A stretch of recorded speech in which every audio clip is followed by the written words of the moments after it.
శ్రీ షానా సతీష్ బాబు. గౌరవనీయ vice chairman గారికి ధన్యవాదాలు. అమరావతి శాశ్వత రాజధాని బిల్లుపై మాట్లాడేందుకు ఈ రోజు ఈ సభలో నాకు అవకాశం కల్పించిన మా నాయకుడు ముఖ్యమంత్రి నారా చంద్రబాబు నాయుడు గారికి ప్రత్యేకంగా ధన్యవాదాలు తెలుపుకుంటున్నాను. అమరావతి అంటే కేవలం ఒక నగరం మాత్రమే కాదు, ఇది 5 కోట్ల ఆంధ్రుల గుండె చప్పుడు. ప్రపంచంలో ఎక్కడా లేని విధంగా కేవలం ఒక నాయకుని పిలుపు మేరకు 29,000 మంది రైతులు తన 33,000 ఎకరాలని రాజధాని నిర్మాణం కోసం ఇచ్చారంటే ఆ నాయకుని మీద వారికి ఉన్న నమ్మకం చెప్తుంది సార్. ఇది 40 ఏళ్ల రాజకీయ అనుభవం, నాయకుని మీద నమ్మకంతో ఇచ్చిన రైతులు సార్. అమరావతి ఒక గ్రీన్ ఫీల్డ్ సిటీ సార్. ప్రపంచంలో ఎక్కడా లేని విధంగా అత్యాధునికంగా అమరావతిని నిర్మించడానికి ప్రతిపాదనలు ముందుకు వస్తున్నాయి సార్. మా నాయకుడు చంద్రబాబు నాయుడు గారు బ్రౌన్ ఫీల్డ్ సిటీ హైదరాబాద్ ని మహానగరంగా తీర్చిదిద్దారు సార్.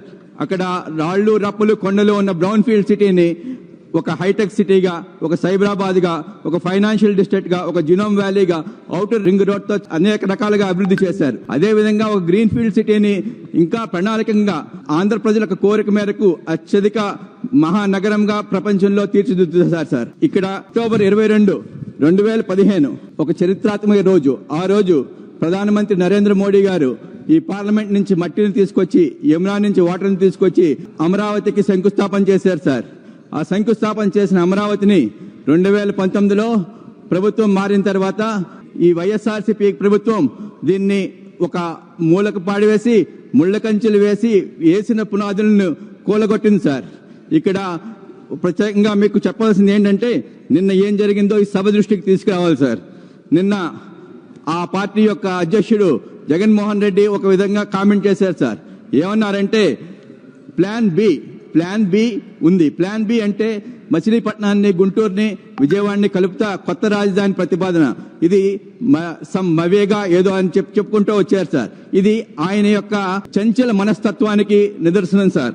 ఆయన ప్రతి విషయంలో కూడా నిర్మానుషంగా పారిన వాటర్లో రాయేసి దాంట్లో వాటర్ చిందితే దాన్ని ఆనందించే చంచల మనస్తత్వం సార్. ఇటువంటి మనస్తత్వం ఉన్న వాళ్ళు రాష్ట్రానికి అరాచకం సృష్టిస్తారు. 40 రాజకీయ పార్టీలు ఏకదాటిగా దేశమంతా సపోర్ట్ చేసి ఈ బిల్లుని ముందుకు తీసుకెళ్తుంటే మా రాష్ట్రంలో ఉన్న ఈ రాజకీయ పార్టీ ఈ బిల్లుని వ్యతిరేకిస్తుంది. దీన్ని ప్రజలందరూ గమనిస్తారు సార్. ఇక్కడ 2019లో వీరు చేసిన అరాచకాలు 2014 నుంచి 19 వరకు వీరు అమరావతి రాజధాని అని చెప్పారు సార్. 2019 నుంచి 24 వరకు 3 రాజధానులు 3 ముక్కలు అన్నారు సార్. ఇప్పుడు కొత్తగా 2024లో మవేగా అన్నారు సార్. 2029లో ఇంకో కొత్త పేరు చెప్తారు సార్, పులివెందుల, కడప, ఇంకో ఏదో ఒక పేరు చెప్తారు సార్.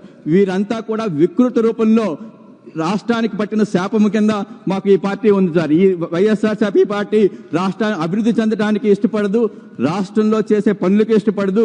వారు ఈ విధంగా వాకౌట్ చేయటం చాలా దుర్మార్గకరం. ఇది దేశ ప్రజలందరూ ఈ పార్లమెంట్ సాక్షిగా చూస్తున్నారు సార్. వీరు చేసిన పాపాలు, వీరు చేసిన అన్యాయాలు సార్. ఇక్కడ మహిళలు అమరావతి యొక్క దీక్షల గురించి ఒక మాట చెప్పుకోవాలి సార్. మహాత్మా గాంధీ గారు స్వతంత్ర ఉద్యమం చేస్తూ నగరాలు తిరుగుతున్నప్పుడు అక్కడ మహిళలు ముందుకొచ్చి వారి నగలను దానమిచ్చి మహాత్మా గాంధీ గారికి సపోర్ట్ చేశారంట సార్. దానివల్లనే భారతదేశానికి స్వతంత్రం వచ్చింది. అదేవిధంగా ఈ అమరావతిలో ఉద్యమం చేస్తున్నప్పుడు మా గౌరవ ముఖ్యమంత్రి గారి భార్య, మా తల్లి గారు భువనేశ్వరి గారు ఆ ప్రాంతానికి వెళ్లి ఆ ఉద్యమం ఒక రూపు చూసి ఆ చేతిలో ఉన్న 2 గాజులు తీసుకెళ్లి ఇచ్చారు సార్.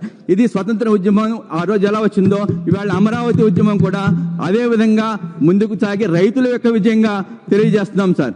అంతేకాకుండా ఈ రోజు మీకు ప్రత్యేకంగా తెలియజేయాల్సింది ఏమనగా ఈ రోజు హనుమాన్ జయంతి సార్.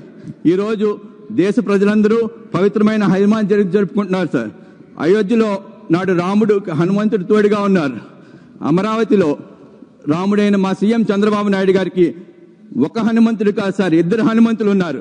ఒకరు పవన్ కళ్యాణ్ గారు అయితే మరొకరు యువ నాయకులు లోకేష్ గారు.